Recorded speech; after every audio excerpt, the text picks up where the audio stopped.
Okay, so I left it the first half talking about some of the. Did I take your water? Oh, I don't know. Just pass one. Just pass it one. It's fine. Some of the structural issues relating to, or the structural obstacles, we can say, for the revolutions, or that led to, we could say, the structural factors that led to the revolutions in Egypt and Tunisia and mass mobilization elsewhere, and how it impacted Palestine, including the international, domestic, and regional levels. Now I'll look at strategies of resistance, and Palestine in this sense is very different from the examples, of course, that Fouad has given of Egypt and Tunisia, as the obstacles, your discussion was really focused on the obstacles to consolidating the revolutions and really actually realizing the goals of these revolutions. In Palestine, it's very much still in the kind of pre-revolutionary, or we could say revolutionary phase, not yet thinking about those post-revolutionary obstacles. So I'd like to focus on, although there are certainly elements still of violent forms of resistance, I think I won't talk too much about that, mostly because those have largely been discredited, or at least minimized as a result of the vast sort of strategic, military strategic difference in capacity between the Palestinians and the Israelis, and also as a result of the repression of the PA, certainly in the West Bank, and stopping those forms of resistance. So I will focus mostly on nonviolent forms of resistance. And to begin with, before I look at the various types of resistance, I will just sort of recount a conversation I had with a good friend of mine, Lubna Masarwa, who is one of the organizers of the Free Gaza, the Freedom Flotilla, as well as very instrumental and very active in the West Bank with the popular committees and their resistance to the building of the wall and the protests around Bilin and Nenin, for example. And when I posed this question to her and asking about how the revolutions in Tunisia and Egypt have impacted the Palestinian struggle, she said, well, actually, perhaps you should look at it the other way around, that in a way, the Palestinian resistance has always served as an example on two levels, I think, for the struggles that we've seen in Tunisia and Egypt and elsewhere. Firstly, in terms of nonviolent resistance, forms of nonviolent resistance, which go back, if you look at the Great Revolt of 1936 to 39 in Palestine, at the time of increasing Zionist immigration to Palestine, nonviolent forms of resistance, including strikes and protests used in the First Intifada, and we see it still ongoing today, as I said, the mobilization around the wall, the BDS, boycott, divestment, and sanction movement. And I'm going to get into all of these in a bit more depth. So that's one way, sort of an example, a model for nonviolent resistance that others in the region can follow. But also just as their example of resilience, in the face of the brutality of Israeli occupation, to continue to resist. Which kind of has shamed Arab leaders in the sense that it's shown them to their sort of impotence, their inability or unwillingness to do anything about the Palestinian cause, and in that sense has also exposed the vast gap between these Arab leaders and their populations, the majority of which would like their governments to be more active on the Palestinian front. So in that sense, it's affected the struggles in the region just as much as it's been affected by them. So in terms of the sort of various forms of resistance, and many of these, as I've said, have been ongoing, but of course have gotten sort of renewed strength as a result of the influence and the inspiration coming from the revolutions in Egypt and Tunisia and elsewhere. But to begin with, I think that most people who are involved in the struggle and the resistance, people outside of the Palestinian Authority at least, acknowledge that the so-called peace process is pretty much dead. It's been dead for years for many. Domestically, the leadership in the West Bank is confronted with the breakdown of the diplomatic process, the alternatives such as a unilateral declaration of a Palestinian state, which the PA is now looking to do in September in the UN General Assembly, are weak, and I'll talk about why in a moment. There's strong disillusionment with the role of the U.S., while the Palestinian population is growing increasingly dissatisfied with its own leadership. According to the American political economist Sarah Roy, the Palestine Papers, in particular, were a death blow to the negotiations, as they really delegitimized the negotiation process altogether, and you know, just demonstrated how subservient what people had known, in the same sense that the WikiLeaks, in the same purpose that they served in the Tunisian in particular, as well as Egyptian uprisings, revolutions. Something that people have known all along, which is PA subservience to Israeli and Western interests. So we can say, you know, Palestinians in general are sick and tired of this politics as usual. More and more they're organizing on the basis of rights and trying to recreate a collective and national movement through a rights-based approach and calls for unity. So the various forms of resistance that we have seen so far. First of all, we've got, as I mentioned earlier, the protests around the wall in Berlin and Berlin and Nabi Saleh in particular, where basically these weekly protests around in these certain villages where land has been annexed by the wall, illegally I should say annexed.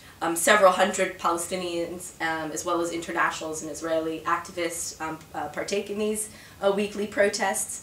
In terms of, and I should have said this from the outset, in each of these kind of forms of resistance that I'll go over, there has been a response. And, you know, there's this dialectical relationship, we can say, between power and resistance. And each form of resistance that the Palestinians develop, there's a response from not only often the Israelis, but also from the, unfortunately, from the Palestinian Authority. So at these protests, for example, these weekly protests, we've seen Israeli troops regularly use tear gas and skunk water to disperse the crowds. They've killed and injured, as well as several protesters. Another emerging, we can say, and this perhaps is one aspect of the resistance that has a direct link to the protests in Egypt and Tunisia, is the Facebook youth movement, or calling for national unity. I'll just mention that briefly, but there's been quite a lot of critiques of that as well, which I can talk about later if people are interested. This was launched in December. It's a face group, Gaza, called Gaza Youth Breaks Out. And they launched their youth manifesto in December, and they've criticized Hamas, Fatah, as well as Israel and the international community. And most of the critiques around this movement have been sort of asking the question of whether they're really dealing with the reasons, paying enough attention for the reasons for disunity in their focus on unity. But again, that's something I talk about later. And another interesting point in my conversation with Lubna was that she said actually there was a protest a couple of weeks ago in Ramallah of these Facebook unity protesters, where interestingly enough, the PA provided bottled water to all the protesters. And I asked her, you know, why did you think they were so accommodating? And she said, well, you know, they're happy that people are focusing on that rather than asking questions about you know, the PA's subservience to Israel, as was exposed in the Palestine Papers, and again, and asking questions about the causes of a disunity. So that's something for discussion, perhaps. Another form of resistance is this call that's been made by several various sort of sectors, we could say, of the Palestinian resistance, calling for the reform of the Palestinian National Council and the PLO, the PNC and the PLO. According to close observers in the academic and activist Corinna Mullin. The call for the PNC election, she says, unifies every Palestinian because it rises above faction, ideology, and political orientation. The PNC, as the parliament of the PLO itself, was once the heart of the Palestinian nationalist movement. It's made up of the resistance parties, unions, and independents, and it could claim the legitimacy of the national liberation movement. But one of the problems with people like Nabulsi and Omar Barghouti and other people who have criticized it is that there haven't been proper elections to the PNC for years, for decades, I should say. Most of the seats are quotas, they're reserved for factions, members have died of old age, and there's not even a definitive list showing who the current members are. So according to Nabulsi, reform of the PNC would take power from the hands of the few and put it back into the hands of the people themselves. And I think this is something, an interesting proposal, and it's something that you saw in Egypt, as Fouad has mentioned, and Tunisia. I was recently in Tunisia as well and met with various actors of the revolution, and one of the things that sort of, a point that came across over and over again was the importance of unity, of bringing together the Islamist parties with the communist parties, the trade unionists, the human rights organizations, and perhaps the PNC can be that body to bring these various sectors of society together. So that's another strategy that's being used. Also, there's the international strategy, the international solidarity strategy. You've got the International Solidarity Movement, the ISM, and something, one of the initiatives that's received quite a lot of attention recently is the Gaza Flotilla. And these organizations and movements, we should say, not necessarily organizations, movements, nonviolent, they're working together with nonviolent movements in Palestine as well. For the Gaza Flotilla, they had a dual purpose. One was political, to challenge the siege of Gaza and the Israeli violation and persistent Israeli violations of international law, as well as a humanitarian component to bring much-needed humanitarian material and construction aid to Gaza. And that's been successful in some levels, at least in terms of bringing to the attention of the international community the siege, the impact of the siege of Gaza on the people and the people of Gaza. Yet Israel has also used, as we saw with the protest, has responded and quite severely in some cases, and has used various forms of power to contain the strategic effectiveness of this type of nonviolent resistance. From violence, from Israeli violence, for example, the 9 people who were killed, Turkish citizens, one dual American-Turkish citizen, on the Mavi Marmara, and which was one of the boats, part of the last Gaza flotilla. But they've also used clandestine sabotage, discursive violence, we could say, in a sense, in attempts to sort of gain control of the narrative in Western media in particular, and all kinds of bullying as well, and diplomatic bullying. And, we've seen that, for example, if anyone's been following the case of the Goldstone report recently, which was the South African judge, Richard Goldstone, who's tried to distance himself from the report. This was on the attacks of Gaza 2008-2009. As the other 3 members of the Goldstone report have said, this was due to a massive amount of pressure and bullying that was done on the part of the Israeli state. So that's another form of resistance. Now, this is one that's perhaps more controversial, and I'd be interested in the question and answer period to talk about this more, is the PA unilaterally declaring statehood. And this appears to be right now the sort of essence of the PA strategy, in terms of resistance, we can say, to gain admittance for the state of Palestine in the UN General Assembly. The PA is already lobbying hard for countries to support the move. In recent months, it's had a number of states, particularly in Latin America, that have extended full diplomatic recognition to the Ramallah Authority. But that strategy has also been criticized by many other sectors of the resistance, we could say. Ali Abu Nima, for example, from the Electronic Intifada, has called this a fantasy state. He says that the PA's push for recognition of a Palestinian state is the diplomatic counterpart to its much touted institution building and economic development, efforts which are supposed to create the infrastructure of a future state. But the institution program, building program, is nothing more than a mirage boosted by public relations tricks and good press.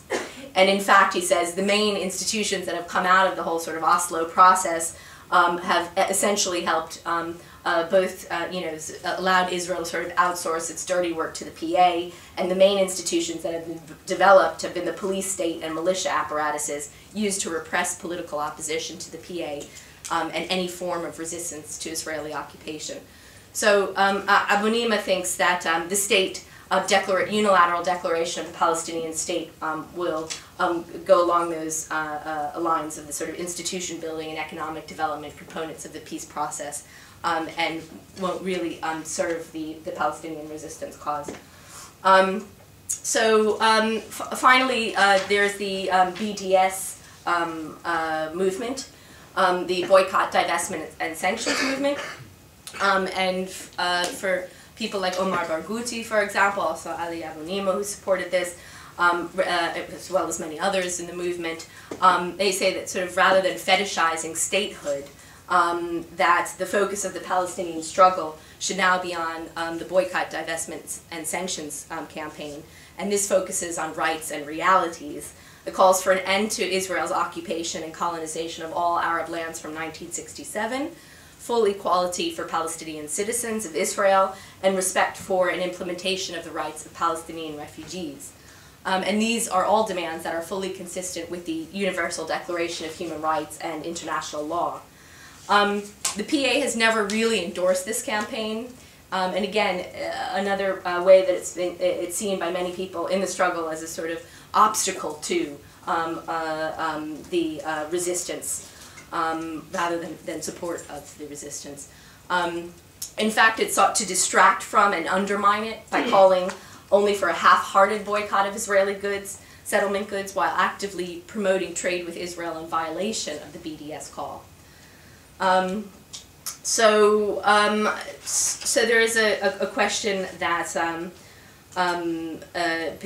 again, people like Ali Abu Nima have raised about whether or not the PA can be seen as a partner in these nonviolent forms of resistance. And it's interesting because they realize now how popular these forms of resistance are, and they really try to sort of take control, at least allow it to seem that way, take some rhetorical control of the nonviolent resistance struggle. And now, for example, in June there's another conference coming up about nonviolent resistance in Ramallah, and that's usually organized. Last year it was by the popular committees in Ramallah.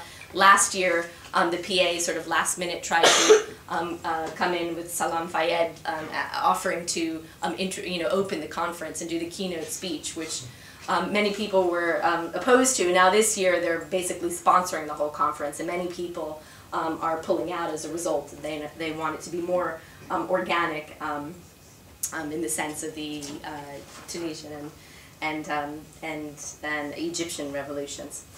Okay, so where does this lead? And I'll conclude with this: the U.S. and EU. In terms of how are they responding to this. We've talked again, going back to the first component of the discussion on the structural issues of power and how those have both served as a cause, but how they've affected and been affected by, we should say, these revolutions.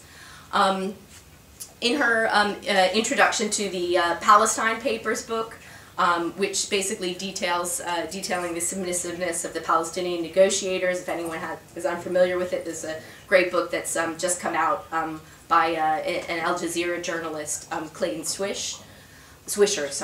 Ghada Karmi rails against the deceit of the U.S. and its European allies in encouraging the belief that Palestinian statehood was just around the corner, with state-building enterprises and preparations for independence, when in reality they've done nothing to curb Israel's hold on Jerusalem or the West Bank, the very places meant to form the territory of a putative Palestinian state. The truth is that neither the West, neither Israel nor the West have ever been really earnest about Palestinian statehood. It was Israel's first prime minister, David Ben-Gurion, who propounded the Realpolitik doctrine, talk peace and create facts on the ground. So deliberate deception about Israeli expansionism was from the outset a hallmark of Zionism. The irony is that for all its apparent success, Ben-Gurion's Realpolitik seems to be ultimately backfiring, as the people of Palestine and the region have called Israel's bluff. Israel's policy of creating facts on the ground in the occupied territories since 1967 has often been based on the assumption that should the state eventually be forced to enter into some kind of negotiated compromise, that the more land that had already been colonized, the less sort of crumbs there would be to toss for the table for the Palestinians.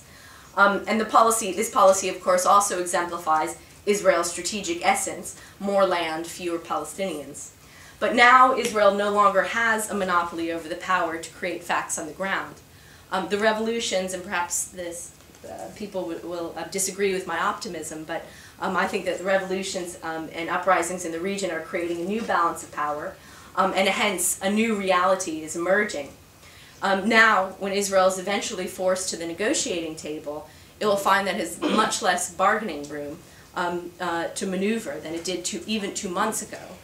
And the sooner they realize that they, like the Mubaraks and Ben Ali's and Western supporters in the region, are on the wrong side of history, and the sooner they try to correct their predicament, the better. The situation in the region is very fluid. Changes to the balance of power are occurring rapidly, both domestically between citizens and their leaders, and regionally between states, and between states of the region and old and emerging hegemonic powers. So time has already run out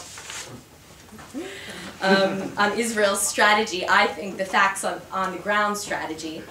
And just to conclude with a quote again from that MIMO report I mentioned earlier, in reference to Netanyahu's latest desperate so-called peace initiative attempt.